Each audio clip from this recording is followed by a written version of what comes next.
tell you all the greatest love story ever told on Dani and Ben's wedding day. Mine and Dani's. So our love story started in a 7th grade PE class. We mutually bonded over the hatred for the mile run and quickly built up a movement against it. We had a stance, we stuck to it. We were not going to run, and you really couldn't do anything to make us. On several occasions, our PE teacher even begged us, please, please, please just run a little bit so I can mark down that you did anything in class today. But no, we had a stance. We were not going to do it. We often recruited many of our classmates along the way, much to his dismay. Simply put, we created chaos in that poor man's class. And that was not the last time the Mersola Chapa tornado would send friends, family, teachers, and boyfriends running for cover. Just to highlight a few stories. There was the one and only time we played Monopoly together, in which resulted in my mother sending us to separate sides of the kitchen and telling us that we were never allowed to play together again. Because we both share the belief that there are no friends and family in board games, only winning. There was our poor unsuspecting senior English teacher who tried to separate us in the seating chart. We didn't take kindly to that, proceeded to just speak loudly to each other from across the room until she agreed to put us back next to each other if we would just please shut up for a second. Or we were newly 21, and Dani's roommates at the time came home to find me dragging her across the floor of the kitchen by a wine bottle.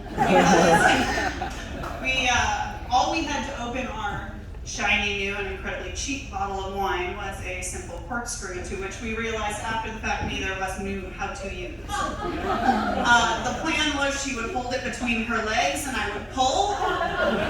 Needless to say, that didn't work. And they had to open it for us when they found us.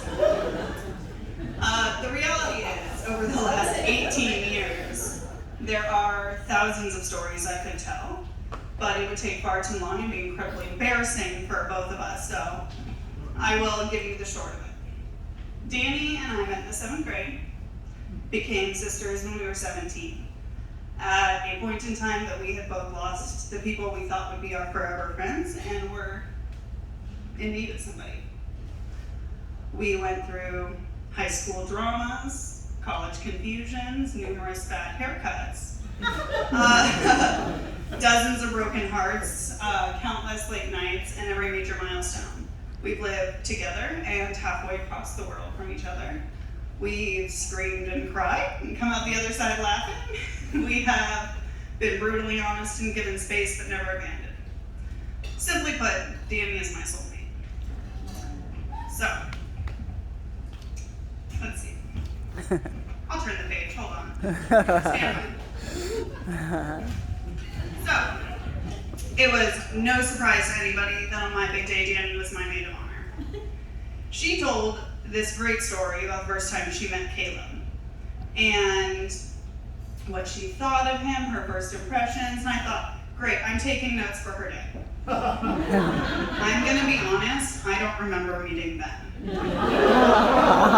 have zero memory of the occasion, and I cannot remember a single thing about it. So, I will tell you what I have come to know about Ben over the last 4 years. Ben is probably the funniest person I know.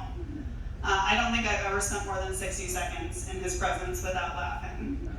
He is the perfect addition to any game night. If you've never done a game night with Ben, I would highly recommend it. He is up for anything, all the time, no matter how ridiculous, which has been proven time and time again. Yeah. Ben is incredibly kind and genuine. If you are lucky enough to be his friend, you never have to doubt that you're important to him. He is courteous and generous. He is helpful all the time. He is one of my favorite people on the planet. He is so easy to love. He has become such an important part of our family so quickly, it's hard to imagine what it would be like without him at this point. And most importantly, he loves Dani as much as I do. which I did not think was possible.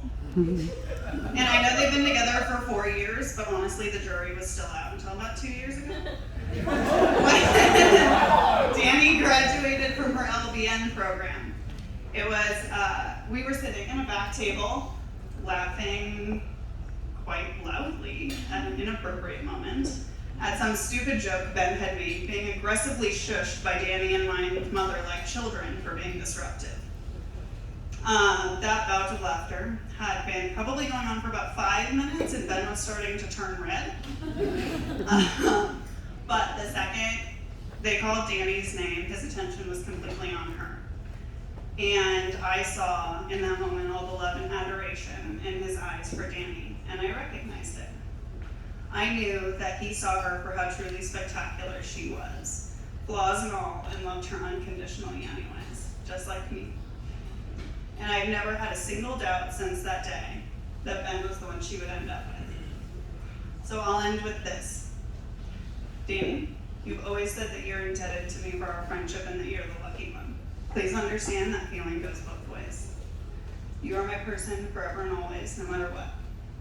And Ben, when I say that you deserve this woman, that is truly the highest compliment which I am capable. So, please join me in raising your glass to Ben and Dani.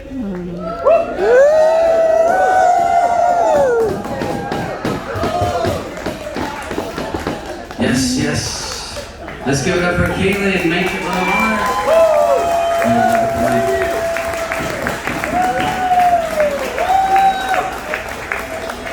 That was a beautiful speech.